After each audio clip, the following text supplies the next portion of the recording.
The first episode of the third season of Star Wars Rebels had everything a fan of the show, or Star Wars in general, could hope for. The show started off with a bang and didn't let up the entire hour. The introduction of Grand Admiral Thrawn as the main villain for the season was handled perfectly. The change in the characters was also handled really well for a transition to a new season. Rebels opened to an overall very solid effort, which leaves me excited for where the show will go during Season 3. The best parts of this episode were the action, and seeing how far Ezra has come with his Force powers. Seeing him easily handle anything the Empire threw at him was the perfect way to open up the season. It then transitioned to the dangerous path he is walking. He controlled the Imperial Walker pilot's mind and forced the pilot to kill the other stormtroopers, and then sent the Walker over the ledge. It was a great sequence to watch for the action, but also to highlight how Ezra is starting to use the dark side to get jobs done. One reason Ezra has been allowed to progress down this path is due to Kanan dealing with the loss of his eyesight. Anyone would be shaken by the loss of their eyes, and Kanan at the start of the season is shown not going on missions and becoming reclusive from the rest of the crew. Ezra is shown to be resentful of this fact, and Hera points out that he feels partially responsible for Kanan losing his eyesight. Kanan goes on his own journey of discovery and talks to a new interesting Force-sensitive creature.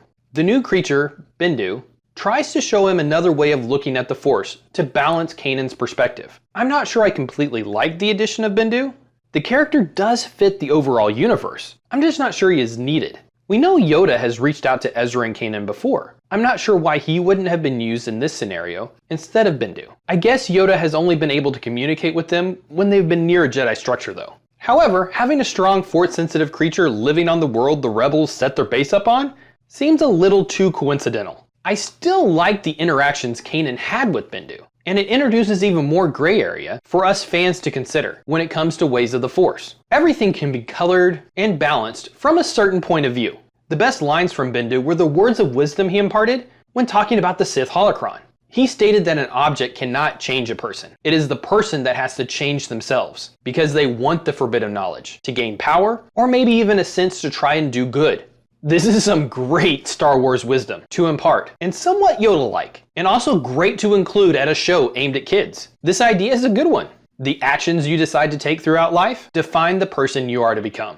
Bendu is a good character. I'm just not sure he is needed when you have Yoda lurking around, and who has also been used in the show already before. I would also have preferred Kanan to go off-world in search of balance and peace, instead of finding Bendu on the same planet he was on. The only other small gripe I had for the episode was how whiny Ezra became after the first mission and during the second one. He was fantastic during the actual action, but the whiny teen act is growing a little tiresome for it being Season 3.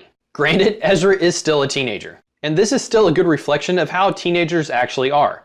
I just would have preferred it scaled back a bit for this episode. This was the only part of the episode that seemed out of place for me though. Everything else flowed really well and was paced perfectly. One of the things that was handled most deftly was the introduction of Grand Admiral Thrawn. Too much of him in the first episode, and he might have seemed incompetent. Too little, and it would have ruined the build-up into Season 3. Filoni and his team found the perfect balance in the first episode. We saw how cold and calculating he is, and how he plans to draw the rebels in and bring down their destruction. The crew had to expend a bunch of firepower just to capture a few old Y-Wings, and it might not have been worth the effort. My hope is that we get more of Thrawn than we did of the Inquisitors last season. He needs to be a constant presence felt throughout the entire show, to drive the crew into making mistakes or into succeeding. Star Wars Rebels hasn't disappointed in its first two seasons, and the first episode of Season 3 looks to be on track as well. The introduction of Thrawn was as perfect as it could have been, and showing how our two Jedis are currently handling their situations was also well done. The first episode was everything you could have wanted in a season premiere. It gave us reasons as to why we loved the show to begin with, along with what to look forward to for the future. What did you think of the season premiere of Rebels? Did you like Bendu? What were some of your favorite moments? Or least favorite parts? Comment and let me know. Like, share, subscribe, and all that fun stuff. Thanks for watching.